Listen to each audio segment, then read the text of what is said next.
أشهد أن لا إله إلا الله وحده لا شريك له وأشهد أن محمدا عبده ورسوله أما بعد فأعوذ بالله من الشيطان الرجيم بسم الله الرحمن الرحيم الحمد لله رب العالمين الرحمن الرحيم مالك يوم الدين إياك نعبد وإياك نستعين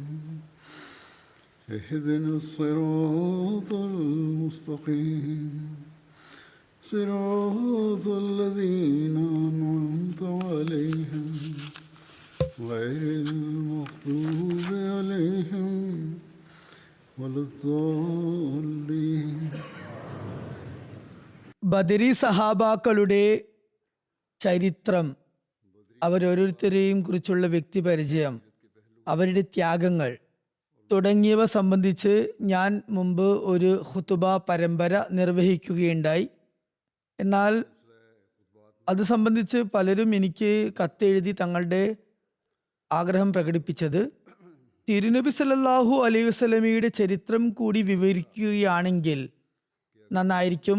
അല്ലാത്ത പക്ഷം അതിൽ ഒരു തൃഷ്ണ ബാക്കിയാകുന്നതാണ്, കുറവ് അനുഭവപ്പെടുന്നതാണ്. കാരണം എല്ലാത്തിൻ്റെയും അടിസ്ഥാനവും കേന്ദ്ര ബിന്ദുവും തിരുനബി സല്ലല്ലാഹു അലൈഹി വസല്ലമയുടെ പരിശുദ്ധമായ അസ്തിത്വം തന്നെയാണ്. അതിനെ ചുറ്റുപറ്റിയായിരുന്നു സഹാബാക്കളുടെ എല്ലാ സ്ഥിതിഗതികളും. അതുമായി ബന്ധം സ്ഥാപിച്ചാണ് സഹാബാക്കൾ ത്യാഗങ്ങളുടെ അനിതര സാധാരണമായ നിലവാരം കരസ്ഥമാക്കിയതും പുതുപുത്തൻ മാർഗങ്ങളെക്കുറിച്ച് പഠിച്ചതും തൗഹീദിനെ പ്രചരിപ്പിച്ചതുമൊക്കെ. അതുപോലെ തന്നെ തൗഹീദിൻ്റെ കർമ്മ മാതൃകളായി അവർ സ്വയം മാറാനുള്ള നിലവാരം സ്വായത്തമാക്കുകയുണ്ടായി. അതിൽ നിന്നുമൊക്കെ തെളിയുന്നത് അവർ തിരുനബി സല്ലല്ലാഹു അലൈഹി വസല്ലമയുടെ ഖുവത്തെ ഖുദ്സി, പരിശുദ്ധ ശക്തി പ്രഭാവം, ആത്മീയ തേജോ വിലാസം, അതുപോലെ തിരുനബി സല്ലല്ലാഹു അലൈഹി വസല്ലം അള്ളാഹുവിൻ്റെ പ്രത്യേക സ്നേഹഭാജനം ആണ് എന്ന ബോധ്യം നേടുക. ഈ ഒരു നിലവാരത്തിൽ അവർ എത്തിയത് ആ ഒരു കേന്ദ്ര ബിന്ദുവിനെ ആശ്രയിച്ചായിരുന്നു. ആയതിനാൽ തിരുനബി സല്ലല്ലാഹു അലൈഹി വസല്ലമയുടെ ചരിത്രം വിവരിക്കേണ്ടത് അനിവാര്യമാണ്. തിരുനബി സല്ലല്ലാഹു അലൈഹി വസല്ലമയുടെ ചരിത്രത്തിൻ്റെ വിവിധ വശങ്ങളെക്കുറിച്ച് വ്യത്യസ്ത സന്ദർഭങ്ങളിൽ കഴിഞ്ഞ ഏതാനും വർഷങ്ങളിൽ ഞാൻ ഖുതുബകൾ നൽകിയിട്ടുമുണ്ട്. എന്നിരുന്നാലും തിരുനബി സല്ലല്ലാഹു അലൈഹി വസല്ലമയുടെ ചരിത്ര വിവരണം ഒരിക്കലും തന്നെ വലയം ചെയ്യാനോ പരിമിതപ്പെടുത്താനോ സാധ്യമല്ല. അതിൻ്റെ ഓരോരോ സ്വഭാവവും സംഭവ വികാസങ്ങളും തന്നെ വലയം ചെയ്യണമെങ്കിൽ ഒട്ടനവധി ഖുതുബകൾ മതിയാകാതെ വരും. ഇൻഷാ അല്ലാഹ് ഈ ഒരു സീറത്ത്, തിരുനബി ചരിത്രം സമയാസമയങ്ങളിൽ വിവരിക്കപ്പെടുന്നതാണ്. മാത്രമല്ല ഓരോ ഖുതുബകളിലും ഓരോ പ്രഭാഷണത്തിലും അതിൻ്റെ ഏതെങ്കിലുമൊക്കെ വശങ്ങളെക്കുറിച്ച് വിവരിക്കപ്പെട്ട് കൊണ്ടിരിക്കുന്നുമുണ്ട്. കാരണം ഇതുതന്നെയാണ് നമ്മുടെ ജീവിതത്തിൻ്റെ ഭ്രമണപഥം. അതുകൂടാതെ നമ്മുടെ ദീനും നമ്മുടെ വിശ്വാസവും സമ്പൂർണ്ണമാകുന്നതല്ല. മാത്രമല്ല അള്ളാഹു ഇറക്കിയ ശരീഅത്തിൽ അമൽ ചെയ്യാനും ശരീഅത്ത് പ്രാവർത്തികമാക്കാനും സാധ്യമല്ല. ഏതായാലും ഇപ്പോൾ ഞാൻ ബദർ യുദ്ധം ആസ്പദമാക്കി തിരുനബി സല്ലല്ലാഹു അലൈഹി വസല്ലമയുടെ ചരിത്രത്തിൻ്റെ വശങ്ങളും സംഭവങ്ങളും വിവരിക്കുന്നതാണ്. ഈ പരമ്പര തുടർന്നുള്ള ഏതാനും ഖുതുബകളിലും വിവരിക്കുന്നതാണ്. തിരുനബി സല്ലല്ലാഹു അലൈഹി വസല്ലമയുടെ ഉദാത്ത മാതൃക തന്നെയായിരുന്നു സഹാബാക്കളിൽ നിർലോഭമായ ത്യാഗം ചെയ്യാനുള്ള താല്പര്യം ജനിപ്പിച്ചത്. ഈ ഒരു അഭിനിവേശവും അതുപോലെ തന്നെ ശുഷ്കാന്തിയും അവർക്ക് ലഭിച്ചതുകൊണ്ട് ആണ് അവർക്ക് യോദ്ധാക്കളും ശുഹദാക്കളും ദൈവപ്രീതി ആർജിച്ചവരും ദൈവത്താൽ സ്നേഹിക്കപ്പെടുന്നവരും ദൈവത്തെ സ്നേഹിക്കുന്നവരും ആയി ഗണിക്കപ്പെട്ടത്.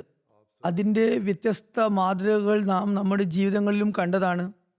ചുരുക്കത്തിൽ ഈ യുദ്ധത്തിൻ്റെ വെളിച്ചത്തിലും തിരുനബി സല്ലല്ലാഹു അലൈഹി വസല്ലമയുടെ മാതൃക വിവരിക്കേണ്ടത് അനിവാര്യമാണ്. യുദ്ധ സംഭവങ്ങൾക്ക് മുന്നോടിയായി യുദ്ധത്തിന് നിമിത്തമായ കാര്യകാരണങ്ങളെക്കുറിച്ചും വിവരിക്കേണ്ടതുണ്ട്. അതുകൊണ്ട് ആദ്യം ഞാൻ ചുരുങ്ങിയ നിലയിൽ ഈ യുദ്ധത്തിൻ്റെ പശ്ചാത്തലം വിവരിക്കാം. ഈ പശ്ചാത്തല വിവരണത്തിലും തിരുനബി സല്ലല്ലാഹു അലൈഹി വസല്ലമയുടെ ചരിത്രവും അതുപോലെ തന്നെ തിരുനബി സല്ലല്ലാഹു അലൈഹി വസല്ലം ഉത്ബോധിപ്പിച്ച മനോഹര അധ്യാപനത്തിൻ്റെ വിവിധ വശങ്ങളും പ്രകടമാകുന്നുണ്ട്. ബദർ യുദ്ധത്തിനുള്ള കാര്യകാരണങ്ങളെ വിവരിച്ചുകൊണ്ട് സീറത്ത് ഖാത്തമുൻ നബീൻ എന്ന ഗ്രന്ഥത്തിൽ ഹസരത് മിർസ ബഷീർ അഹമ്മദ് സാഹിബ് എഴുതുന്നു, തിരുനബി സല്ലല്ലാഹു അലൈഹി വസല്ലമയുടെ മക്ക ജീവിതത്തിൽ ഖുറൈശികൾ മുസ്ലിങ്ങളോട് ചെയ്ത അതിക്രമങ്ങളും അതുപോലെ തന്നെ ഇസ്ലാമിനെ തുടച്ചു നീക്കാൻ അവർ അവലംബിച്ച ഉപായങ്ങളും വാസ്തവത്തിൽ അത് ഏത് കാലഘട്ടത്തിൽ ആയിരുന്നാലും ഏത് സ്ഥിതിഗതികൾക്ക് അകത്തായിരുന്നാലും അവയൊക്കെ തന്നെ രണ്ട് ജനതകളെ, രണ്ട് ജനവിഭാഗങ്ങളെ തമ്മിൽ തല്ലിക്കാൻ, അവർക്കിടയിൽ യുദ്ധം സംഭവിക്കാൻ ഹേതുവാകുന്നതാണ്. അതിന് പര്യാപ്തമാണ്.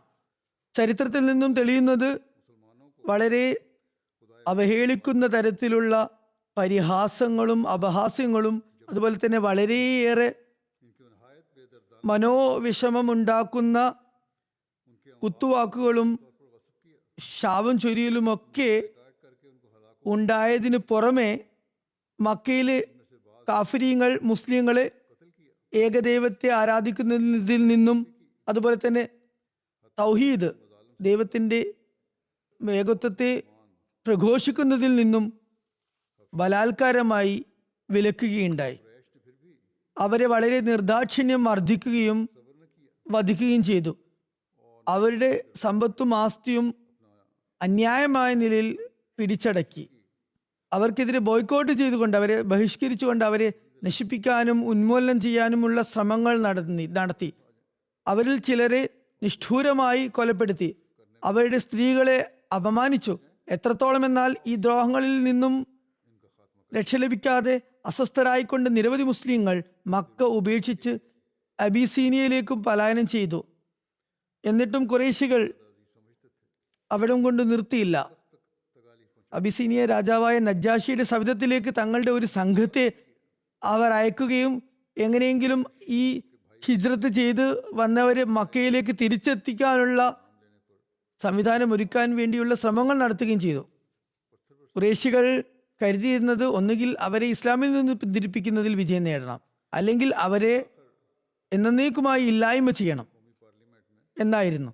തുടർന്ന് മുസ്ലിങ്ങൾ തങ്ങളുടെ പ്രാണനേക്കാളും സ്നേഹിക്കുന്ന അവരുടെ നേതാവും യജമാന പ്രഭുവുമായ തിരുനബി സല്ലല്ലാഹു അലൈഹി വസല്ലമയെ വളരെയധികം പ്രയാസത്തിൽ അകപ്പെടുത്താൻ അവർ കോപ്പുകൂട്ടി.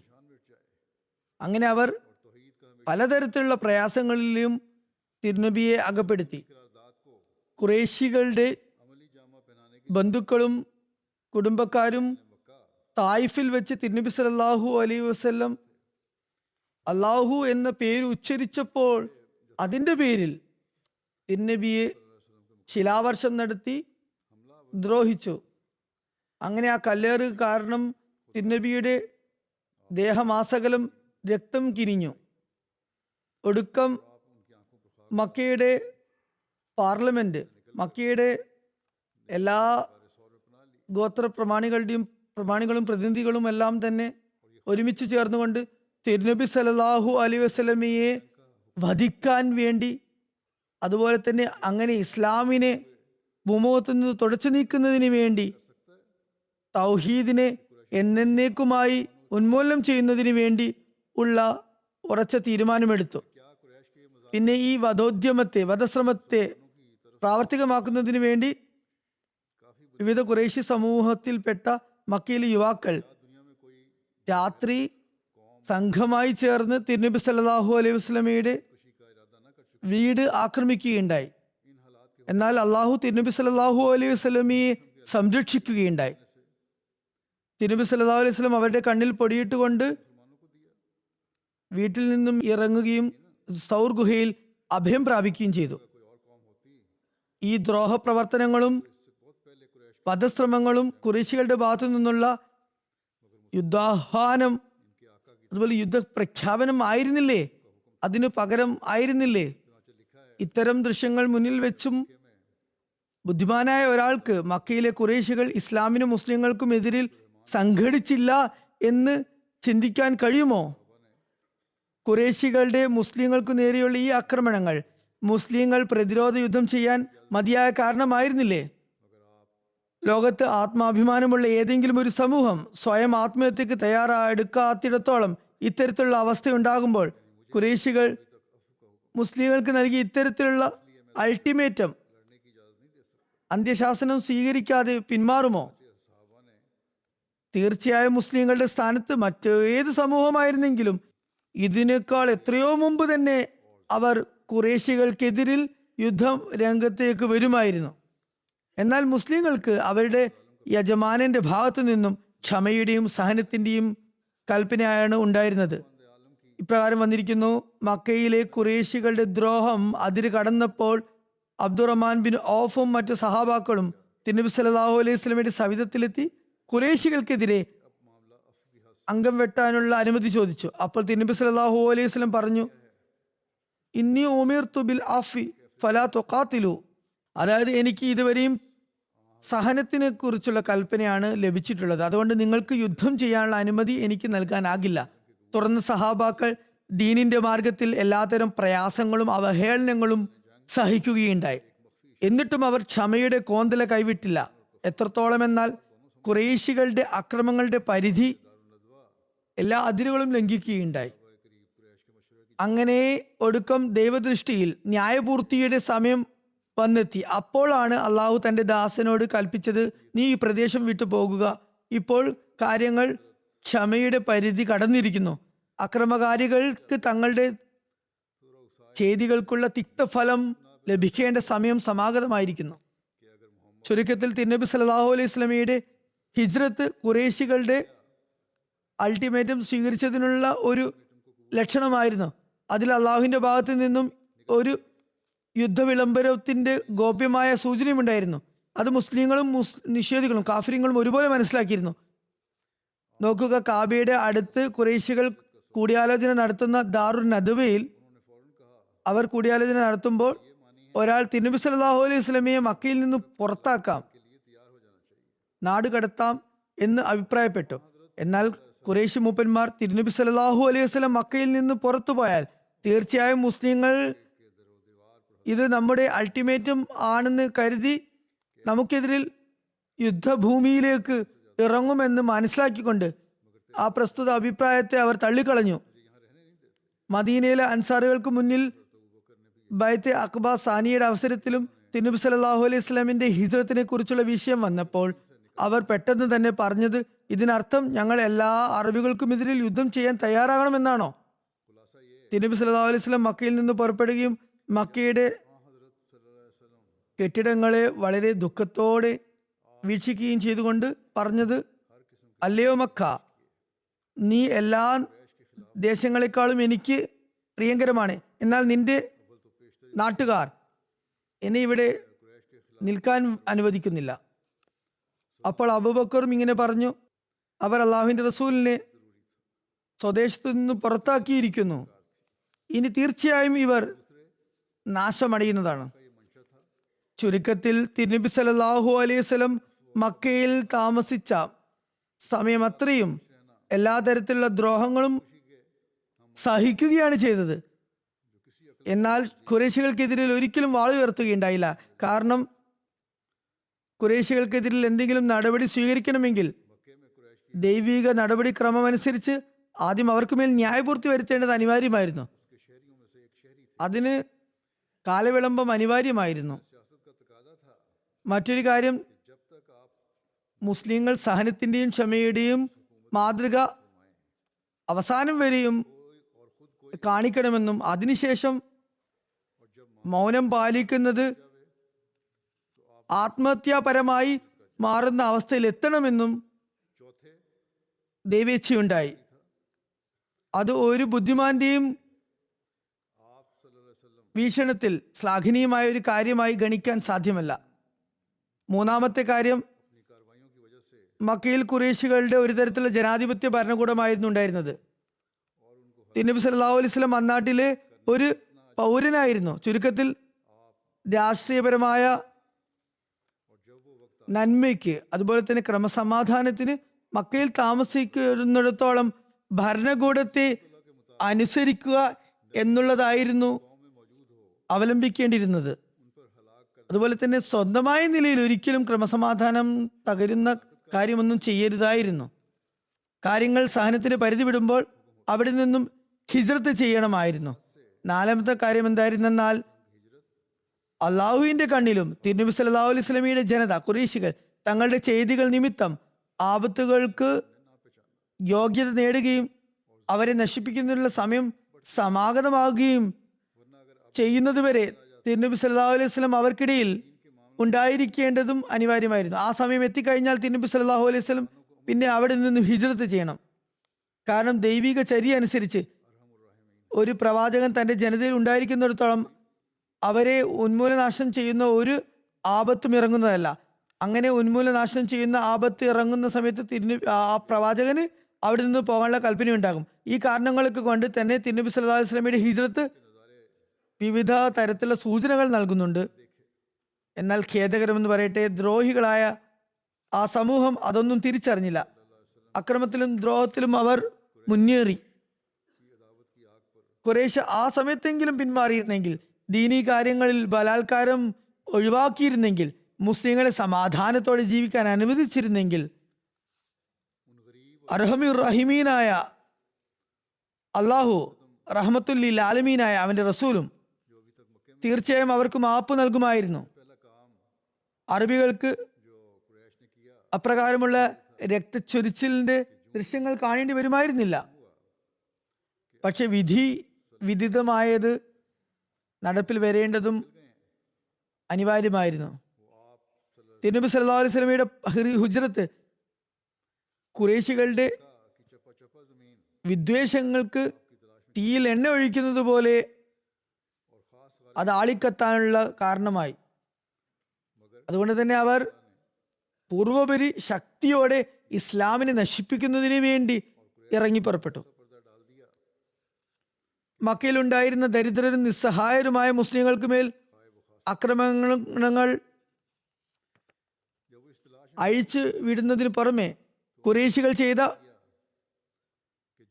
ഒരു വലിയ പ്രധാനമായ സംഗതി എന്ന് പറയുന്നത്, തിരുനബി സല്ലല്ലാഹു അലൈഹി വസല്ലം മക്കയിൽ നിന്ന് പുറപ്പെട്ടു എന്നറിഞ്ഞ ഉടൻ തന്നെ അവർ തിരുനബി സല്ലല്ലാഹു അലൈഹി വസല്ലമയെ പിന്തുടരാൻ വേണ്ടി സംവിധാനമൊരുക്കി. അങ്ങനെ മക്ക താഴ്വാരത്തുള്ള ഓരോ മുക്കും മൂലയും തിരുനബി സല്ലല്ലാഹു അലൈഹി വസല്ലമയെ അന്വേഷിക്കാൻ വേണ്ടി അവർ അവിടങ്ങളിലൊക്കെ തന്നെ അരിച്ചു പെറുക്കുകയുണ്ടായി. പ്രത്യേകിച്ചും സൗർ ഗുഹയുടെ മുഖം വരെ അവരെത്തി. പക്ഷെ അള്ളാഹു തിരുനബി സല്ലല്ലാഹു അലൈഹി വസല്ലമയെ സഹായിക്കുകയാണ് ഉണ്ടായത്. ഖുറൈശികളുടെ കണ്ണുകളിൽ മറ വീഴുകയുണ്ടായി. അവർ ലക്ഷ്യസ്ഥാനത്തെത്തിയിട്ടും പരാജിതരും പരിക്ഷീണിതരുമായ നിലയിൽ അവർക്ക് മടങ്ങേണ്ടി വന്നു. ആ അന്വേഷണത്തിൽ അവർക്ക് പരാജയം നേരിട്ടപ്പോൾ അവരൊരു പൊതുവിളംബരം നടത്തി. ആരാണോ മുഹമ്മദ് സല്ലല്ലാഹു അലൈഹി വസല്ലമയെ ജീവനോടെയോ അല്ലാതെയോ പിടിച്ചുകൊണ്ടുവരുന്നത്, അയാൾക്ക് 100 ഒട്ടകങ്ങൾ ഇനാമായി നൽകുന്നതാണ്. ഇന്നത്തെ വില അത് ഏകദേശം 20,000 രൂപയാണ് എന്ന് ഹസ്രത്ത് മിർസ ബഷീർ അഹമ്മദ് സാബ് അപ്പോൾ 1931 എഴുതിയിട്ടുണ്ട്. ഇപ്പോൾ ഇന്നത്തെ സാഹചര്യത്തിൽ അത് കോടിക്കണക്കിന് വില മതിക്കുന്നതായിരിക്കും. ഏതായിരുന്നാലും 100 ഒട്ടകങ്ങൾ നൽകുന്നതാണെന്ന് പറഞ്ഞു. കോടിക്കണക്കിന് രൂപയുടെ സമ്മാനത്തിനുള്ള പ്രലോഭനമായിരുന്നു. ഈ പ്രലോഭനത്തിൽ വിവിധ ഗോത്രങ്ങളിലെ നിരവധി യുവാക്കൾ തിരുനബിയെ അന്വേഷിച്ച് 4 ഭാഗത്തേക്കും പുറപ്പെടുകയുണ്ടായി. സുറാഖ ബിൻ മാലിക് തിരുനബിയെ പിന്തുടർന്നതും ഈ സമ്മാനത്തിന്റെ വിളംബരം കേട്ടുകൊണ്ടായിരുന്നു. എന്നാൽ ഈ ആസൂത്രണത്തിലും ഖുറൈശികൾക്ക് പരാജയം അഭിമുഖീകരിക്കേണ്ടി വന്നു. ചിന്തിച്ചു നോക്കുകയാണെങ്കിൽ 2 സമൂഹങ്ങൾക്കിടയിൽ യുദ്ധം പൊട്ടിപ്പുറപ്പെടാൻ ഇതിലും വലിയ കാരണം ആവശ്യമില്ല. ഇത് മതിയായ കാരണമായിരുന്നു. അതായത് ഒരു ജനതയുടെ നേതാവിനെ കുറിച്ച് മറ്റൊരു സമൂഹം വധിക്കാനുള്ള ജീവന് വില പറയുകയാണ് ചെയ്യുന്നത്. ഇങ്ങനെ നബി സല്ലല്ലാഹു അലൈഹി വസല്ലം മക്കയിൽ നിന്ന് മദീനയിലേക്ക് ഹിജ്റത്ത് ചെയ്തു പോകുകയുണ്ടായി. അപ്പോൾ ഖുറൈശികൾ മദീനയുടെ പ്രമാണിയായ അബ്ദുള്ള ബിൻ ഉബയ്യിന്റെയും സുഹൃത്തുക്കളുടെയും പേരിൽ ഒരു ഭീഷണി കത്തെഴുതി. അതിൽ ഇങ്ങനെ എഴുതി: നിങ്ങൾ ഞങ്ങളിലുള്ള ഒരാൾക്ക് അഭയം നൽകിയിരിക്കുന്നു. ഞങ്ങൾ ദൈവത്തെ തൊട്ട് ആണയിട്ട് പറയുന്നു, നിങ്ങൾ അയാൾക്കെതിരിൽ ഒന്നുകിൽ യുദ്ധം ചെയ്യണം, അല്ലെങ്കിൽ അയാളെ നാടുകടത്തണം, അല്ലെങ്കിൽ ഞങ്ങളെല്ലാവരും ഒരുമിച്ച് കൂടി നിങ്ങളെ കടന്നാക്രമിക്കുന്നതായിരിക്കും. നിങ്ങളുടെ യുദ്ധ നിപുണന്മാരെ കൊന്നൊടുക്കുന്നതായിരിക്കും. നിങ്ങളുടെ സ്ത്രീകളെ ഞങ്ങൾക്ക് അധീനപ്പെടുത്തുന്നതായിരിക്കും. ഈ കത്ത് അബ്ദുള്ള ബിൻ ഉബയ്യിനും അയാളുടെ വിഗ്രഹാരാധകരായ സുഹൃത്തുക്കൾക്കും കിട്ടിയപ്പോൾ അവർ തിരുനബി സല്ലല്ലാഹു അലൈഹി വസല്ലമക്കെതിരിൽ യുദ്ധം ചെയ്യാൻ സംഘടിച്ചു. തിരുനബി സല്ലല്ലാഹു അലൈഹി വസല്ലമക്ക് അതേക്കുറിച്ച് അറിവ് ലഭിച്ചപ്പോൾ തിരുനബി അവരുമായി കൂടിക്കാഴ്ച നടത്തി. എന്നിട്ട് പറഞ്ഞു: ഖുറൈശികൾ നിങ്ങൾക്ക് നൽകിയ ഭീഷണി നിങ്ങളെ സംബന്ധിച്ചിടത്തോളം വളരെ വലിയ ഭീഷണിയാണ്. വാസ്തവത്തിൽ നിങ്ങൾക്ക് തന്നെ വരുത്തുന്ന നഷ്ടത്തെക്കാൾ ഉപരി അവർ നിങ്ങൾക്ക് ഒരു നഷ്ടം വരുത്തുന്നതല്ല, നിങ്ങൾ കരുതുകയാണ് അത് വലിയ ഭീഷണിയാണെന്ന്. നിങ്ങൾ സ്വന്തം മക്കളോടും സഹോദരങ്ങളോടും യുദ്ധം ചെയ്യാൻ ആഗ്രഹിക്കുകയാണോ? അവരിൽ ഒരുപാട് ആളുകൾ, പലരും മുസ്ലിങ്ങളാണ്. അവർക്കെതിരെയാണ് നിങ്ങൾ, സ്വന്തക്കാർക്കെതിരെയാണ് നിങ്ങൾ തിരിയുന്നത്. യഹൂദികൾ ഈ സംസാരങ്ങൾ കേട്ടപ്പോൾ പല ഭാഗത്തേക്കും ചിന്നിച്ചിതറി. അയാളെ ഉപേക്ഷിച്ചു പോയി. അങ്ങനെ ഖുറൈശികൾ അറേബ്യൻ ഗോത്രങ്ങൾക്കിടയിൽ പര്യടനം നടത്തിക്കൊണ്ട് അവരെ മുസ്ലിങ്ങൾക്കെതിരിൽ പ്രേരിപ്പിക്കാൻ തുടങ്ങി. ഇത് സംബന്ധിച്ച് ഹസരത്ത് മിർസ ബഷീർ അഹമ്മദ് സാഹിബ് സിറത്ത് ഖാത്തമുൻ നബീൻ എന്ന ഗ്രന്ഥത്തിൽ എഴുതുന്നു. അത്രമാത്രം ചെയ്ത് അവർ വിരമിച്ചില്ല. മറിച്ച് ഔസ്, ഖസ്റജ് ഗോത്രങ്ങൾ മുസ്ലിങ്ങൾക്ക് നൽകിയ അഭയം പിൻവലിക്കുന്നില്ല എന്ന് കണ്ടപ്പോൾ, മുസ്ലിങ്ങൾ മദീനയിൽ വേരുറപ്പിക്കുമെന്ന് തോന്നിയപ്പോൾ ഖുറൈശികൾ മറ്റ് അറേബ്യൻ ഗോത്രങ്ങൾക്കിടയിൽ അവരെ മുസ്ലിങ്ങൾക്കെതിരിൽ ഇളക്കിവിടാൻ തുടങ്ങി. ഖുറൈശികൾ കാബയുടെ സംരക്ഷകരായിരുന്നതുകൊണ്ട് അറേബ്യൻ ഗോത്രങ്ങൾക്കിടയിൽ ഒരു വലിയ പ്രത്യേക സ്വാധീനവും പ്രഭാവവും അവർക്കുണ്ടായിരുന്നു. അതുകൊണ്ട് തന്നെ ഖുറൈശികളുടെ പ്രേരണയാൽ നിരവധി ഗോത്രങ്ങൾ മുസ്ലിങ്ങളുടെ ആജന്മ ശത്രുക്കളായി മാറി. മദീനയുടെ 4 ഭാഗത്തും തീ പിടിച്ച പോലെയായി. ഒരു നിവേദനത്തിൽ ഇപ്രകാരം വന്നിരിക്കുന്നു: ഹസ്രത്ത് ഉബൈ ബിൻ കാബ് നിവേദനം ചെയ്യുന്നു, തിരുനബി സല്ലല്ലാഹു അലൈഹി വസല്ലമയും സഹാബാക്കളും മദീനയിലേക്ക് വന്നപ്പോൾ അൻസാറുകൾ അവർക്ക് അഭയം നൽകി. തുടർന്ന് എല്ലാ അറബികളും ഒരു വില്ലു പോലെ, അതായത് ഒറ്റക്കെട്ടായിക്കൊണ്ട് അവർക്കെതിരെ തിരിഞ്ഞു. ആ ദിവസങ്ങളിൽ മുസ്ലിങ്ങളുടെ അവസ്ഥ എന്തായിരുന്നു? അവർ രാത്രി ഉറങ്ങുമ്പോഴും ആയുധങ്ങൾ ഏന്തിയിരുന്നു, പകലും ആയുധമേന്തിയായിരുന്നു നടന്നിരുന്നത്. പരസ്പരം അവർ പറയുമായിരുന്നു, സമാധാനത്തോടെ രാത്രികൾ കഴിച്ചുകൂടാനുള്ള അവസരം നമുക്ക് ലഭിക്കുന്നത് വരെ, അതുപോലെ തന്നെ അള്ളാഹുവിനെ അല്ലാതെ മറ്റൊന്നിനും ഭയക്കേണ്ടതില്ല എന്ന അവസ്ഥ വരുന്നത് വരെ നമ്മൾ ജീവിച്ചിരിക്കുമോ രക്ഷപ്പെടുമോ എന്ന് ഒരു ഉറപ്പുമില്ല. തിരുനബി സല്ലല്ലാഹു അലൈഹി വസല്ലമയുടെ തന്നെ അവസ്ഥയെക്കുറിച്ച് ഹസ്രത്ത് ആയിഷ റളിയല്ലാഹു തആല അൻഹ ഇപ്രകാരം നിവേദനം ചെയ്യുന്നു: തിരുനബി സല്ലല്ലാഹു അലൈഹി വസല്ലം മദീനയിലേക്ക് വന്ന ആദ്യ ദിനങ്ങളിൽ ശത്രുക്കളുടെ ആക്രമണത്തെക്കുറിച്ചുള്ള ആശങ്ക കാരണം തിരുനബി രാത്രി കാലങ്ങളിൽ ഉണർന്നിരിക്കുമായിരുന്നു. ആ കാലഘട്ടത്തെക്കുറിച്ച് വിശുദ്ധ ഖുർആൻ പറയുന്നു: വസ്കുറു ഇദ് അൻതും ഖലീലും മുസ്തദ്അഫൂന ഫിൽ അർളി തഖാഫൂന അൻ യതഖത്തഫകുമുൻ നാസു ഫആവാകും വഅയ്യദകും ബിനസ്രിഹി വറസഖകും മിനത് തയ്യിബാതി ലഅല്ലകും തഷ്കുറൂൻ. അതായത് നിങ്ങൾ കുറഞ്ഞവരും ബലഹീനരും ആയി ഗണിക്കപ്പെട്ടിരുന്ന കാലത്തെക്കുറിച്ച് ഓർക്കുക. ജനങ്ങൾ നിങ്ങളെ റാഞ്ചിക്കൊണ്ടുപോകുന്നതിനെ നിങ്ങൾ ഭയന്ന അവസ്ഥയായിരുന്നു അത്. അപ്പോൾ അള്ളാഹു നിങ്ങൾക്ക് അഭയം നൽകുകയും തന്റെ സഹായത്താൽ നിങ്ങളെ പ്രബലമാക്കുകയും പരിശുദ്ധമായ വിഭവങ്ങളിൽ നിന്ന് നിങ്ങൾക്ക് ആഹാരം നൽകുകയും ചെയ്തു. ആയതിനാൽ നിങ്ങൾ നന്ദിയുള്ളവരായി തീരേണ്ടതുണ്ട്.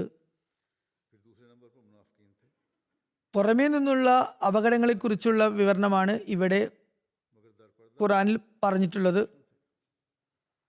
എന്നാൽ മദീനക്കകത്തും അവസ്ഥകൾ മറിച്ചായിരുന്നില്ല. അതേക്കുറിച്ച് ഹസ്രത്ത് മിർസ ബഷീർ അഹമ്മദ് സാബ് എഴുതുന്നു: മദീനക്കുള്ളിലുള്ള അവസ്ഥ എന്തായിരുന്നു? എപ്പോഴും ഔസിലെയും ഖദ്രജിലെയും ഒരു സിംഹഭാഗം ഷിർക്കിൽ തന്നെ കഴിച്ചുകൂടുന്നവരായിരുന്നു. അത് പ്രത്യക്ഷത്തിൽ അവർ തങ്ങളുടെ സഹോദരങ്ങളുടെ കൂടെ മുസ്ലിങ്ങളുടെ കൂടെ ഉണ്ടായിരുന്നു താനും. എന്നാൽ ഈ ചുറ്റുപാടിൽ മുഷ്രിക്കീങ്ങളെ എങ്ങനെ വിശ്വസിക്കാനായിരുന്നു? എപ്പോഴും തിരിഞ്ഞു പോകാം.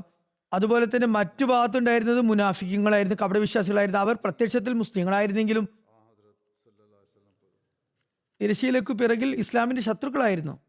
മദീനക്കുള്ളിൽ അവരുടെ സാന്നിധ്യം ഭയാനകമായ ആശങ്കകൾ സൃഷ്ടിച്ചിരുന്നു. മൂന്നാമതുണ്ടായിരുന്ന ജനവിഭാഗം യഹൂദികളായിരുന്നു. അവരുമായി ഉടമ്പടിയൊക്കെ നടന്നിട്ടുണ്ടായിരുന്നെങ്കിലും ഈ യഹൂദികൾക്ക് ആ ഉടമ്പടിയുടെ യാതൊരു വിലയും ഉണ്ടായിരുന്നില്ല. ചുരുക്കത്തിൽ ഇങ്ങനെ മദീനക്കകത്തും മുസ്ലിങ്ങൾക്കെതിരിൽ ഗുപ്തമായി ഉണ്ടായിരുന്ന ഈ കരുനീക്കങ്ങൾ പടക്കോപ്പുകൾക്ക് തുല്യമായിരുന്നു. അതിൽ നിന്നും ഒട്ടും കുറവായിരുന്നില്ല. അറേബ്യൻ ഗോത്രങ്ങളിൽ നിന്നുണ്ടായിരുന്ന ചെറിയൊരു കനൽത്തിരി മാത്രം മതിയായിരുന്നു അതിനെ ആളിക്കത്തിക്കാൻ. അത് മദീന മുസ്ലിങ്ങളെ ഉന്മൂലനം ചെയ്യാൻ പര്യാപ്തമായിരുന്നു. ഇതിനേക്കാളും ദുർബലമായൊരു ഘട്ടം ഇസ്ലാമിൽ ഒരിക്കലും വന്നിട്ടുണ്ടായിരുന്നില്ല. തിരുനബി സല്ലല്ലാഹു അലൈഹി വസല്ലമയെ അള്ളാഹു വഹി വിശുദ്ധ ഖുർആന്റെ വെളിപ്പാട് ഇറക്കിക്കൊണ്ട് ഇനി നിങ്ങളും നിഷേധികൾക്കെതിരിൽ വാൾ പ്രയോഗം നടത്തണമെന്നും അവർ നിങ്ങൾക്കെതിരിൽ വാളുമായി തുടർച്ച ആക്രമണങ്ങളുമായി രംഗത്തേക്ക് ഇറങ്ങിയിരിക്കുന്നുവെന്നും വെളിപാടുണ്ടായി. ജിഹാദ് ബി സൈഫ്, വാളാലുള്ള യുദ്ധത്തിന് വിളംബരം ഉണ്ടായി, പ്രഖ്യാപനം നടന്നു. ജിഹാദ് ബി സൈഫിനെ കുറിച്ചുള്ള ആദ്യത്തെ വിശുദ്ധ ഖുർആൻ വചനം തിരുനബി സല്ലല്ലാഹു അലൈഹി വസല്ലമയ്ക്ക് ഹിജ്റ വർഷം 2 സഫർ മാസം 12-ാം തീയതി, അതായത് ക്രിസ്തബ്ദം 623 ആഗസ്റ്റ് 15-ാം തീയതി ആയിരുന്നു ഇറങ്ങിയത്. അപ്പോഴേക്കും തിരുനബി സല്ലല്ലാഹു അലൈഹി വസല്ലം മദീനയിലെത്തി ഏകദേശം 1 വർഷം പിന്നിട്ടിരുന്നു. ഹജറത്ത് മിർസ ബഷീർ അഹമ്മദ് സാഹിബിന്റെ ഗവേഷണത്തിന്റെ അടിസ്ഥാനത്തിലാണ് ഈ തീയതി പറഞ്ഞിട്ടുള്ളത്. കാരണം ഈ സൂറത്തിന്റെ ചില ഭാഗങ്ങൾ മക്കിയാണ്, മക്കയിൽ അവതരിച്ചതാണ്. അതുപോലെ ചിലത് മദീനിയാണ്, അതായത് മദീനയിൽ അവതരിച്ചതാണ് എന്നും വിവരണങ്ങളുണ്ട്. ഏതായാലും ഈ ആയത്തിന്റെ അവതരണത്തെക്കുറിച്ച് വ്യത്യസ്ത നിവേദനങ്ങൾ നിലവിലുണ്ട്. ഒരു നിവേദനത്തിൽ ഇപ്രകാരം വന്നിരിക്കുന്നു: ഹിജ്റത്ത് വേളയിലാണ് ഈ ആയത്ത് അവതീർണമായത്.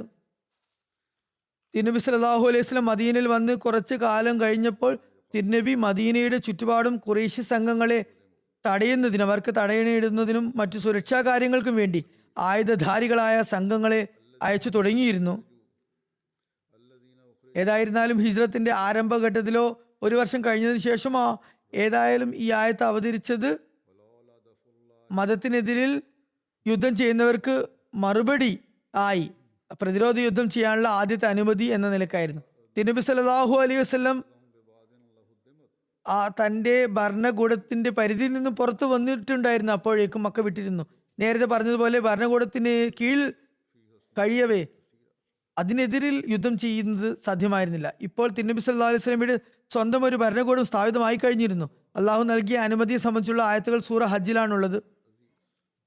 അള്ളാഹു പറയുന്നു, ഒരായത്തല്ല 2 ആയത്താണുള്ളത്. അള്ളാഹു പറയുന്നു, ഉദിന ലില്ലസീന യുഖാതലൂന ബിഅന്നഹും ദുലിമു വഇന്നല്ലാഹ അലാ നസ്രിഹിം ലഖദീർ അല്ലസീന ഉഖ്രിജു മിൻ ദിയാരിഹിം ബിഗൈരി ഹഖ്ഖിൻ ഇല്ലാ അൻ യഖൂലു റബ്ബുനല്ലാഹ് വലൗലാ ദഫ്ഉല്ലാഹി الناس بعضهم ببعض لهدمت صوامع وبيع وصلوات ومساجد يذكر فيها اسم الله كثيرا وَلَيَنْصُرَنَّ اللَّهُ مَنْ يَنْصُرُهُ إِنَّ اللَّهَ لَقَوِيٌّ عَزِيزٌ. ആർക്കെതിരെയാണോ യുദ്ധം നടത്തപ്പെടുന്നത് അവർക്ക് പ്രതിരോധ യുദ്ധത്തിനുള്ള തിരിച്ചു യുദ്ധം ചെയ്യാനുള്ള അനുമതി നൽകപ്പെട്ടിരിക്കുന്നു. കാരണം അവർ ആക്രമിക്കപ്പെട്ടിരിക്കുകയാണ്. തീർച്ചയായും അള്ളാഹു അവരെ സഹായിക്കാൻ കഴിവുള്ളവനാകുന്നു. അതായത് ഞങ്ങളുടെ നാഥൻ അള്ളാഹു ആണ് എന്ന് പറഞ്ഞതൊഴിച്ച് മറ്റൊരു കാരണവും കൂടാതെ അന്യായമായി തങ്ങളുടെ ഭവനങ്ങളിൽ നിന്ന് ബഹിഷ്കരിക്കപ്പെട്ടവരാണ് അവർ. മനുഷ്യരിൽ ചിലർക്ക് മറ്റു ചിലരിൽ നിന്നുള്ള ആക്രമണത്തിൽ നിന്നും സ്വയം രക്ഷിക്കുന്നതിന് അള്ളാഹു അനുമതി നൽകില്ലായിരുന്നെങ്കിൽ സന്യാസി മഠങ്ങളും ക്രിസ്തീയ ദേവാലയങ്ങളും ജൂത പള്ളികളും മുസ്ലിം പള്ളികളും എല്ലാം തകർന്ന് തരിപ്പണമാകുമായിരുന്നു. അവയിൽ വെച്ച് അള്ളാഹുവിന്റെ നാമം ധാരാളമായി അനുസ്മരിക്കപ്പെടുന്നു. തന്നെ സഹായിക്കുന്നവരെ അള്ളാഹു സഹായിക്കുക തന്നെ ചെയ്യും. തീർച്ചയായും അള്ളാഹു മഹാശക്തനും പ്രതാപവാനുമാകുന്നു. ചുരുക്കത്തിൽ ഇവിടെ എല്ലാ മതങ്ങളുടെയും അതുപോലെ തന്നെ ആരാധനാലയങ്ങളുടെയും സംരക്ഷണമാണ് ഇവിടെ പേരെടുത്തു പറഞ്ഞ് സംരക്ഷണം നൽകിയിരിക്കുന്നത്. ജിഹാദ് ഫർള് ആയതിനു ശേഷം തിരുനബി സല്ലല്ലാഹു അലൈഹി വസല്ലം നിഷേധികളുടെ ദ്രോഹത്തിൽ നിന്ന് മുസ്ലിങ്ങളെ സംരക്ഷിക്കുന്നതിന് വേണ്ടി പ്രാരംഭത്തിൽ 4 നടപടികളായിരുന്നു കൈക്കൊണ്ടിരുന്നത്. ഇതേക്കുറിച്ച് ഹസ്രത്ത് മിർസ ബഷീർ അഹമ്മദ് സാബ് എഴുതുന്നു: 1. മദീനയുടെ ചുറ്റുപാടുമുള്ള പ്രദേശങ്ങൾ സംരക്ഷിക്കുന്നതിന് വേണ്ടി തിരുനബി സല്ലല്ലാഹു അലൈഹി വസല്ലം സ്വയം തന്നെ യാത്ര ചെയ്തുകൊണ്ട് ചുറ്റുപാടുള്ള ഗോത്രങ്ങളുമായി പരസ്പരം സമാധാനത്തിലുള്ള ഉടമ്പടികൾ ചെയ്യാൻ വേണ്ടി ഉള്ള കാര്യങ്ങൾ സ്വീകരിച്ചു. ഇതിൽ തിരുനബി സല്ലല്ലാഹു അലൈഹി വസല്ലം പ്രത്യേകിച്ചും ഖുറൈശികളുടെ സിറിയയിലേക്കുള്ള വഴിക്ക് ചുറ്റിലും ഉണ്ടായിരുന്ന ഗോത്രങ്ങളെയായിരുന്നു പരിഗണിച്ചിരുന്നത്. മക്ക ഖുറൈശികൾ മുസ്ലിങ്ങൾക്കെതിരിൽ സഹായം തേടാൻ കൂടുതൽ സാധ്യതയുള്ള ഗോത്രങ്ങളായിരുന്നു അവ. അവരുടെ ശത്രുത മുസ്ലിങ്ങൾക്ക് ഭാരിച്ചതാകുമായിരുന്നു. 2. തിരുനബി സല്ലല്ലാഹു അലൈഹി വസല്ലം ചെറിയ ചെറിയ സംഘങ്ങളെ ചാരവൃത്തിക്കായി മദീനയുടെ വിവിധ ഭാഗങ്ങളിലേക്ക് അയച്ചു തുടങ്ങി. ഖുറൈശികളുടെയും അവരുടെ സഹായക വൃന്ദങ്ങളുടെയും നീക്കങ്ങളെക്കുറിച്ച് അറിയാനായിരുന്നു അത്. മാത്രമല്ല അവരുടെ കാര്യത്തെക്കുറിച്ച് മുസ്ലിങ്ങൾ അശ്രദ്ധരല്ല എന്ന് ഖുറൈശികൾക്ക് ബോധമുണ്ടാക്കാൻ വേണ്ടിയായിരുന്നു. അങ്ങനെ തിരുനബി സല്ലല്ലാഹു അലൈഹി വസല്ലം മദീനയെ അപ്രതീക്ഷിതമായി ഉണ്ടാക്കുന്ന ആക്രമണങ്ങളുടെ ദുരന്തങ്ങളിൽ നിന്ന് സുരക്ഷിതമാക്കി. 3ാമത്തെ കാര്യം, ഈ സംഘങ്ങളെ അയക്കുന്നതിനുള്ള ഒരു കാരണം എന്തായിരുന്നെന്നാൽ അത് മുഖേന മക്കയിലെയും പ്രാന്തപ്രദേശങ്ങളിലെയും ദുർബലരും ദരിദ്രരുമായ മുസ്ലിങ്ങളെ മദീനയിലെ മുസ്ലിങ്ങളുമായി വന്ന് കാണാനുള്ള അവസരം ലഭിക്കുമായിരുന്നു. ആ സമയത്ത് മക്കയുടെ പ്രദേശങ്ങളിൽ ഹൃദയാത്മന മുസ്ലിങ്ങളായി നിരവധി ആളുകൾ തങ്ങിയിരുന്നു. ഖുറൈശികളുടെ ദ്രോഹം കാരണം അവർക്ക് തങ്ങളുടെ ഇസ്ലാമിനെ കുറിച്ച് വെളിപ്പെടുത്താൻ സാധിച്ചിരുന്നില്ല. തങ്ങളുടെ ദാരിദ്ര്യവും നിസ്സഹായാവസ്ഥയും കാരണം ഹിജ്റത്ത് ചെയ്യാനുള്ള പ്രാപ്തിയും അവർക്കുണ്ടായിരുന്നില്ല. കാരണം ഖുറൈശികൾ അത്തരം ആളുകളെ ഹിജ്റത്ത് ചെയ്യുന്നതിൽ നിന്നും നിർബന്ധപൂർവ്വം തടഞ്ഞിരുന്നു. തിരുനബി സല്ലല്ലാഹു അലൈഹി വസല്ലം അവലംബിച്ച 4ാമത്തെ ഉപായം എന്നത് തിരുനബി ഖുറൈശികളുടെ കച്ചവട സംഘങ്ങളെ തടയാൻ തുടങ്ങിയെന്നതാണ്. അവർ മക്കയിൽ നിന്നും സിറിയയിലേക്ക് വരുന്ന വഴിയിൽ മദീനയിലേക്ക് അടുത്ത് തമ്പടിച്ചിരുന്നവരായിരുന്നു. ഈ സംഘങ്ങൾ പോകുന്ന വഴിയിൽ എല്ലാം തന്നെ മുസ്ലിങ്ങൾക്കെതിരിൽ ശത്രുതയുടെ തീ ആളിപ്പടർത്തുമായിരുന്നു. വിദ്വേഷങ്ങൾക്ക് വഴിവെക്കുന്ന പ്രകോപനങ്ങൾ നടത്തുമായിരുന്നു. മദീനയുടെ ചുറ്റുപാടും ഇസ്ലാം ശത്രുതയുടെ വിത്ത് വിതയ്ക്കുന്നത് മുസ്ലിങ്ങൾക്ക് ഏറെ അപകടകരമായിരുന്നു എന്ന കാര്യവും സുവിദിതമാണ്. മാത്രമല്ല ഈ സംഘങ്ങൾ എപ്പോഴും ആയുധധാരികളുമായിരുന്നു. ഇത്തരം സംഘങ്ങളെ മദീനയുടെ സമീപത്തു കൂടി കടന്നു പോകുന്നത് തന്നെ അപകടം നിറഞ്ഞതായി ആർക്കും മനസ്സിലാകും. മാത്രമല്ല ഖുറൈശികളുടെ ഉപജീവനം അധികവും കച്ചവടത്തിൽ അധിഷ്ഠിതമായിരുന്നു. ഈ സാഹചര്യത്തിൽ ഖുറൈശികളെ ഒതുക്കാനും അവരുടെ ആക്രമണ നടപടികളെ തടയാനും രഞ്ജിപ്പിനും അവരെ നിർബന്ധിക്കാനും ഏറ്റവും അധികം ഉറപ്പുള്ളതും ശീഘ്ര ഫലദായകവുമായ മാർഗം അവരുടെ കച്ചവട വഴികളെ തടയുക എന്നത് തന്നെയായിരുന്നു. ചരിത്രവും ഈ കാര്യത്തിന് സാക്ഷ്യം നൽകുന്നുണ്ട്. ഖുറൈശികൾ ഒടുവിൽ സുലുഹിന് സമാധാന ഉടമ്പടിക്ക് നിർബന്ധിതരാകാൻ നിമിത്തമായത് തന്നെ അവരുടെ കച്ചവട സംഘങ്ങളെ തടയുന്നു എന്ന ഒരു കാര്യം മുന്നിൽ വെച്ചായിരുന്നു. ചുരുക്കത്തിൽ വളരെ ബുദ്ധിപൂർവമായ ഒരു നീക്കമായിരുന്നു അത്. സന്ദർഭാനുസരണം അത് വിജയപ്രദവുമായിരുന്നു. മാത്രമല്ല ഖുറൈശികളുടെ ഈ സംഘങ്ങൾക്ക് ഉണ്ടാകുന്ന ലാഭവിഹിതം പലപ്പോഴും ഇസ്ലാമിനെ നശിപ്പിക്കാനായിരുന്നു അവർ ചെലവഴിച്ചിട്ടുണ്ടായിരുന്നത്. മാത്രമല്ല ചില സംഘങ്ങളെ അവരെ മുഴുവൻ കച്ചവട ലാഭവും ഇസ്ലാമിനെതിരിൽ ഉപയോഗപ്പെടുത്തണം എന്ന നിലയിൽ അവരെ അയച്ചിരുന്നു. അതായത് ഇസ്ലാമിനെതിരിൽ യുദ്ധം ചെയ്യുന്നതിന് വേണ്ടി സമ്പാദിക്കുക എന്ന ലക്ഷ്യത്തോടെ കച്ചവട സംഘങ്ങളും പോയിരുന്നു. ഈ ഒരു സാഹചര്യത്തിൽ ഇത്തരം സംഘങ്ങളെ തടയേണ്ടതും തികച്ച അനിവാര്യമായിരുന്നു. ഇക്കാര്യം ആർക്കും മനസ്സിലാക്കാൻ സാധിക്കുന്നതാണ്. ഏതായിരുന്നാലും ഈ ഒരു പരമ്പര തുടരുന്നതാണ്. ബാക്കി ഇൻഷാല്ലാ പിന്നീട് വിവരിക്കുന്നതാണ്. ഇപ്പോൾ ഞാൻ ഇവിടെ ചില മർഹൂമിങ്ങളെ പരേതരെ അനുസ്മരിക്കാൻ ആഗ്രഹിക്കുന്നു. അവരുടെ ജനാസ നമസ്കരിക്കുന്നതാണ്. അതിൽ ഒരു ജനാസ മാത്രം ഹാജറാണ്, ഇവിടെ ഉണ്ട്. അത് ജനാബ് ഖാജ മുനീർ അഹമ്മദ് സാഹിബിൻ്റെതാണ്. ബാക്കി ജനാസൊക്കെ ഗായിബായിരിക്കും, ഇവിടെ ഇല്ല. അല്ല, ഖാജ മുനീറുദ്ദീൻ ഖമർ സാഹിബ് ഇവിടെ UK-യിലായിരുന്നു താമസിച്ചിരുന്നത്. മെയ് 27-ന് 86-ാമത്തെ വയസ്സിൽ ദൈവവിധി പ്രകാരം അദ്ദേഹം വഫാത്താകുകയുണ്ടായി. ഇന്നാ ലില്ലാഹി വ ഇന്നാ ഇലൈഹി റാജിഊൻ. അദ്ദേഹം ഹദ്രത്ത് മസീഹ് മൗഊദ് അലൈഹി ഇസ്ലാമിൻ്റെ സഹാബിയായ ഹദ്രത്ത് മിയ ഖൈറുദ്ദീൻ സേഖ്വാനി സാഹിബിൻ്റെ പൗത്രനായിരുന്നു റളിയല്ലാഹു അൻഹു. അദ്ദേഹത്തിൻ്റെ പിതാവ് മൗലവി കമറുദ്ദീൻ സാഹിബും ഹസരത്ത് മസീമദ് അലി ഇസ്ലാമിനെ വളരെ ചെറിയ പ്രായത്തിൽ കണ്ടിട്ടുണ്ട്. വളരെ ചെറിയ പ്രായത്തിലായിരുന്നു, നന്നേ ചെറുപ്പമായിരുന്നു അത്. ഏതായാലും മൗലവി കമറുദ്ദീൻ സാഹിബ് മജ്ലിസ് ഖുദ്ദാമുൽ അഹമ്മദിയയുടെ ആദ്യത്തെ മർക്കസി സദറായിരുന്നു, കേന്ദ്ര സദറായിരുന്നു. ഇന്തോ പാക് വിഭജനം ഉണ്ടായപ്പോൾ ഇവർ പാകിസ്ഥാനിലേക്ക് കുടിയേറി. പിന്നീട് ഖാജ മുനീറുദ്ദീൻ സാഹിബ് കുറച്ചു കാലത്തേക്ക് തൻസാനിയയിലേക്ക് പോയി. റബ്വയിലും വിവിധ നിലകളിൽ ജമാഅത്തി സേവനത്തിന് അദ്ദേഹത്തിന് അവസരം ലഭിച്ചു. 1966 തൻ്റെ കുടുംബത്തോടൊപ്പം അദ്ദേഹം UK കുടിയേറി. ഇവിടെ മസ്ജിദ് ഫസലിൻ്റെ അടുത്ത് തന്നെയായിരുന്നു അദ്ദേഹത്തിൻ്റെ താമസം.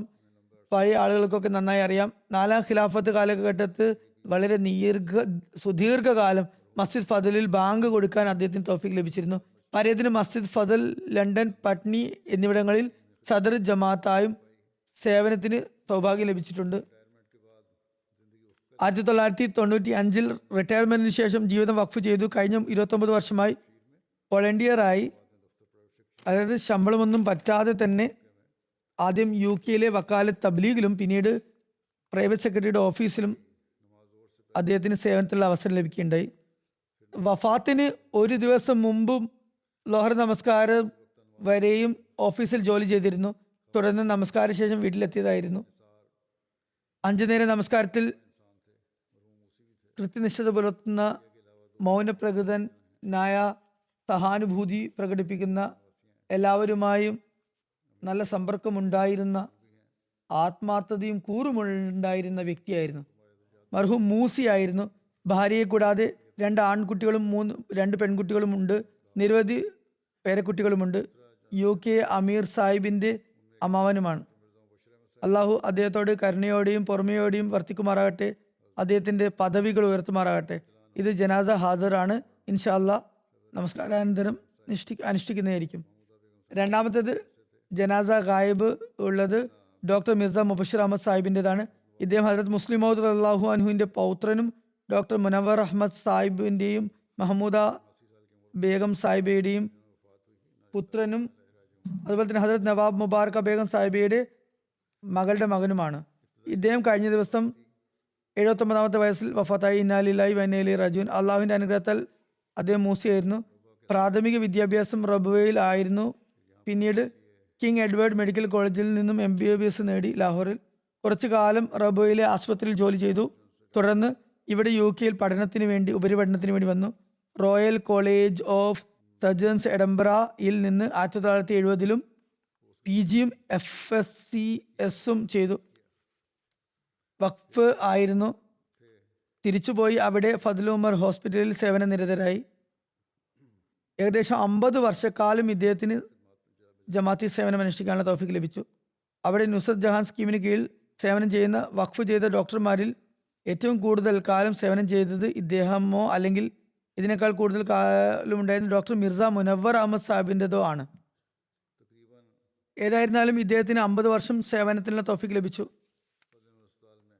1983 ഹസ്രത്ത് ഖലീഫത്തുൽ മസീഹ് റാബി ഇദ്ദേഹത്തെ വഖഫ് ജദീദ് ബോർഡിന്റെ മെമ്പർ ആക്കി നിശ്ചയിച്ചു.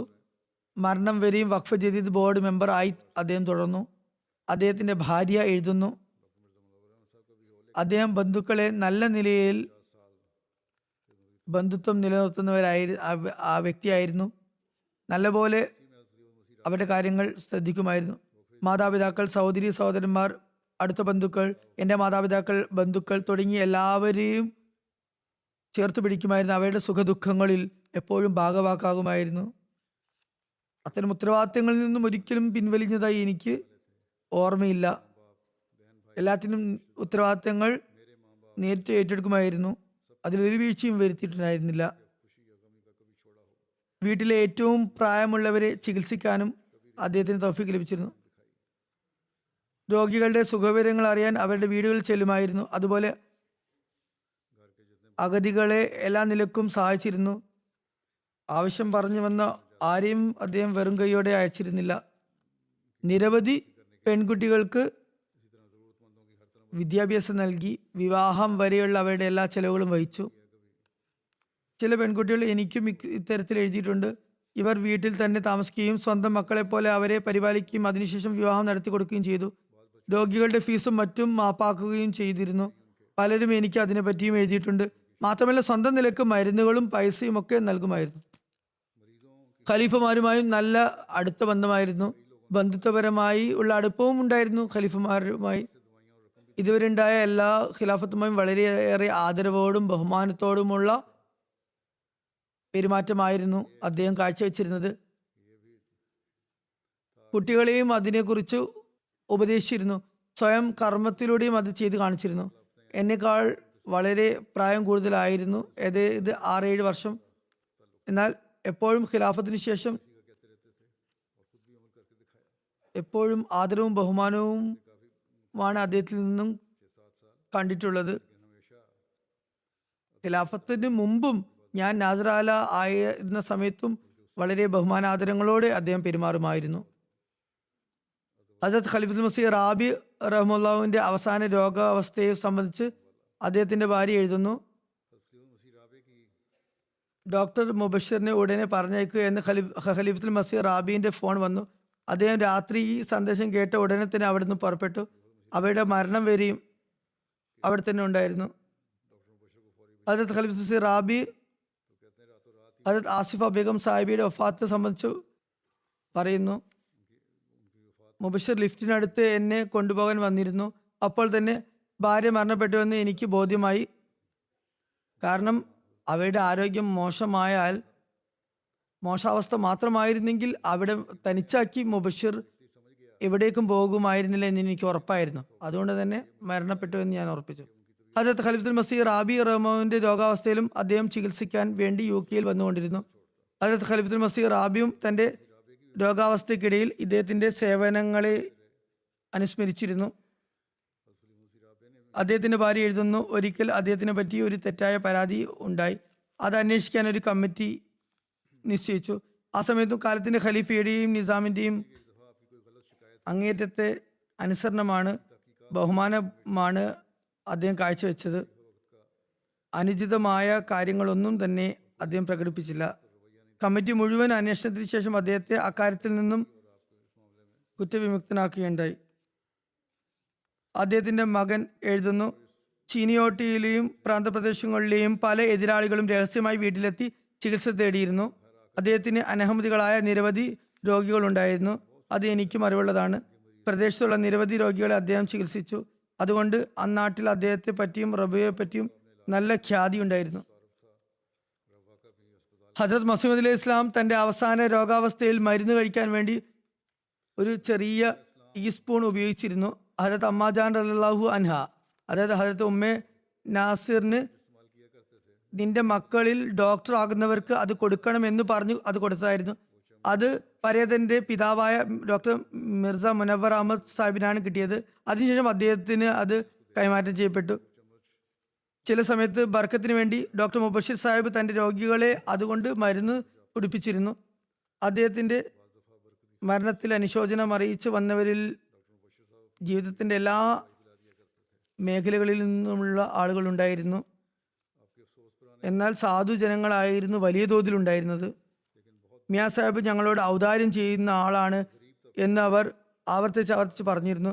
ചിലരെ അദ്ദേഹം ചികിത്സിച്ചിരുന്നു, മറ്റു ചിലരെ മറ്റു തരത്തിലൊക്കെ പരിഗണിച്ചിരുന്നു. നിരവധി പ്രദേശങ്ങളിലെ കൃഷിക്കാരും അവരുടെ ഭാര്യമാരും സഹോദരിമാരും ചികിത്സയ്ക്ക് വേണ്ടി വന്നിരുന്നു. കൃഷിക്കാർ വന്നുകൊണ്ട് എങ്ങനെയാണ് അദ്ദേഹം തങ്ങളെ പരിഗണിച്ചിരുന്നത് എന്ന് പറയുകയുണ്ടായി.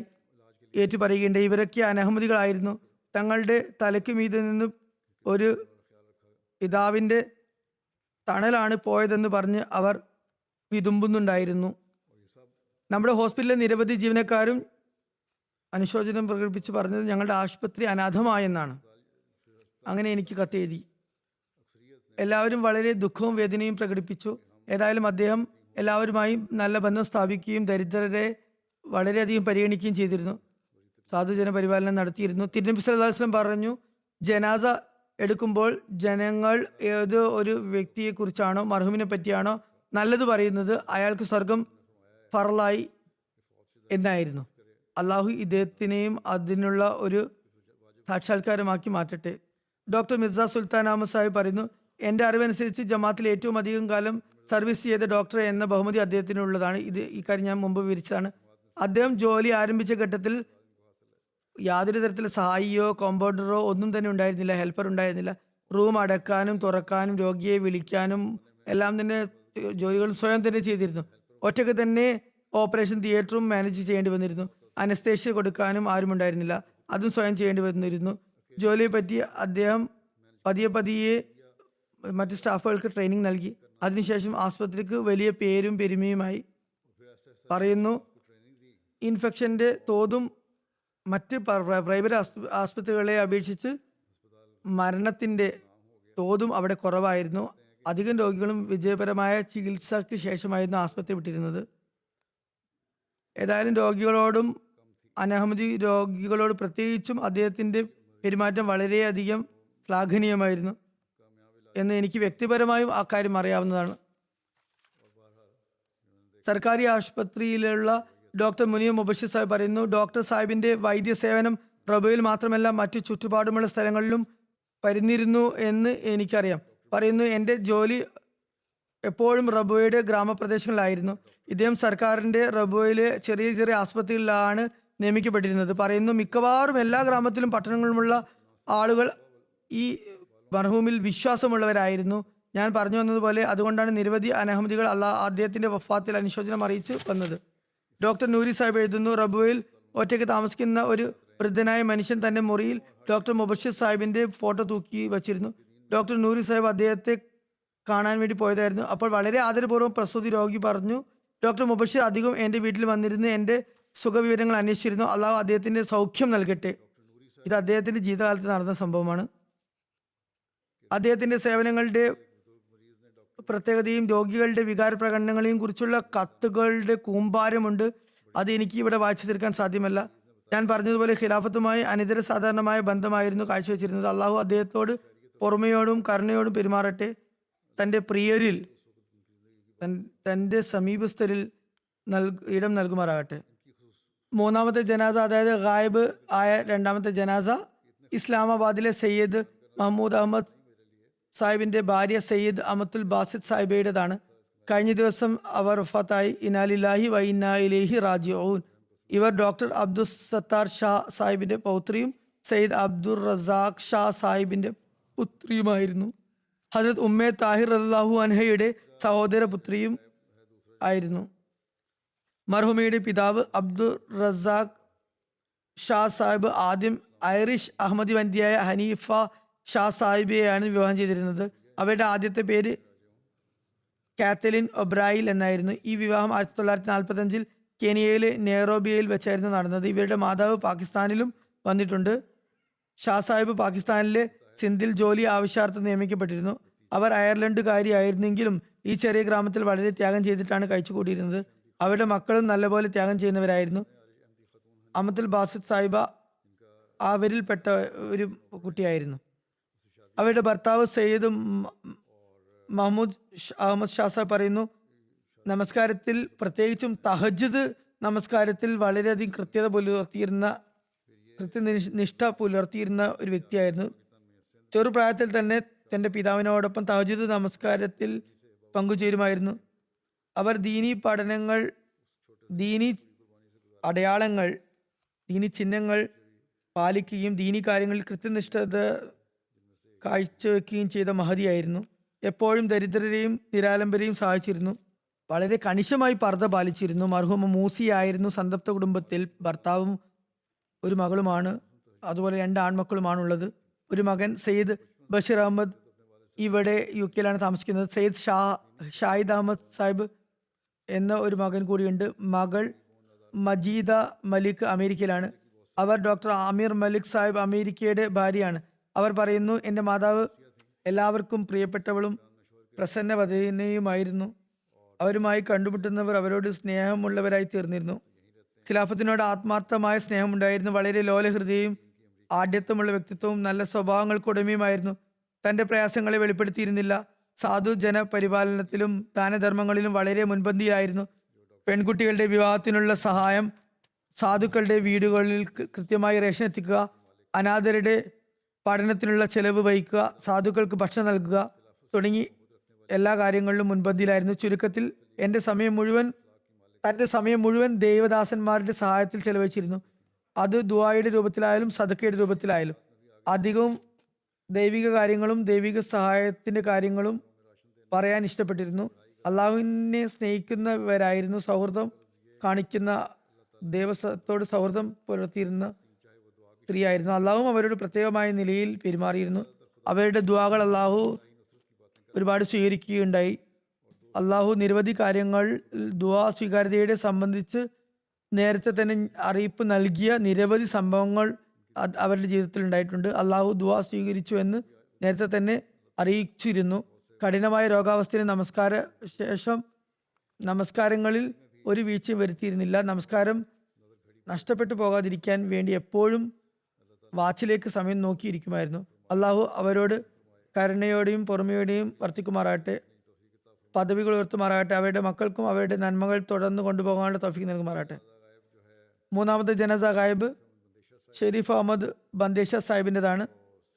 അവർ പാകിസ്ഥാൻ ഫൈസലാബാദിലെ ചെക്ക് നമ്പർ 261 അറബ് ഉറുദുവാലി ജമാത്തിലെ സദറായിരുന്നു. ഇദ്ദേഹം കഴിഞ്ഞ ദിവസം വഫാത്താകുകയുണ്ടായി. ഇന്നാ ലില്ലാഹി വ ഇന്നാ ഇലൈഹി റാജിഊൻ. അദ്ദേഹത്തിന്റെ മകൻ റഹ്മത്തുള്ള ബന്ദീഷ സാഹിബ് മൊറബിയാണ്. അദ്ദേഹം പറയുന്നു, ഞങ്ങളുടെ പിതാമഹൻ 2-3 മാസം പ്രായമുള്ളപ്പോൾ അദ്ദേഹത്തിന്റെ പിതാവും മറ്റെല്ലാ ബന്ധുക്കളും ഹസ്രത്ത് മസീഹ് ഇസ്ലാമിന്റെ കാലത്തുണ്ടായ പ്ലേഗിൽ മരണപ്പെട്ടു. ആ സമയത്ത് പിതാമഹന്റെ കുറെ അകന്ന ബന്ധത്തിലുള്ള ഒരു അഹമ്മദി കുടുംബം ആരംഭത്തിൽ അദ്ദേഹത്തെ പരിപാലിച്ചു. ശേഷം ബട്ടാല താലൂക്കിലെ ഒരു കാസിയുടെ തീരുമാനപ്രകാരം കുറെ കൂടി അടുത്ത അഹമ്മദി കുടുംബത്തിൽ സംരക്ഷണം ലഭിച്ചു.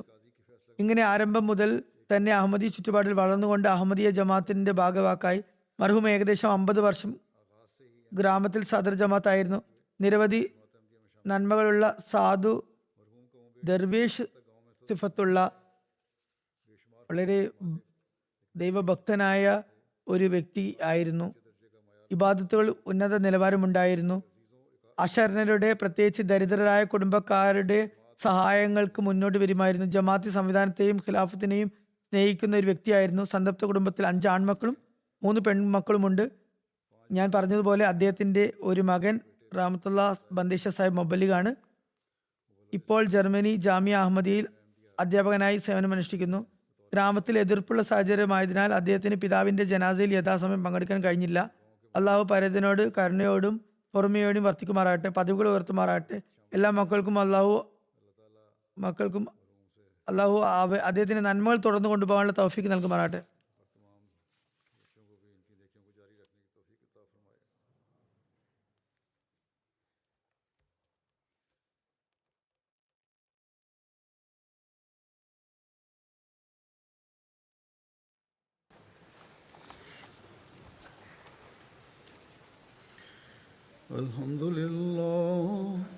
الحمد لله نحمده ونستعينه ونستغفره ونؤمن به ونتوكل عليه ونعوذ بالله من شرور أنفسنا ومن سيئات أعمالنا.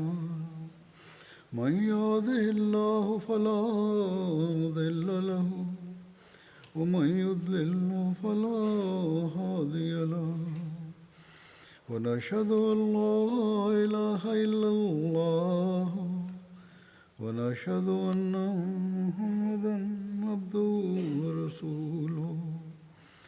عباد الله رحمكم الله إن الله يأمر بالعدل والإحسان وإيتاء ذي القربى وينهى عن الفحشاء والمنكر والبغي يعظكم لعلكم تذكرون. اذكروا الله يذكركم وادعوه يستجب لكم ولذكر الله أكبر.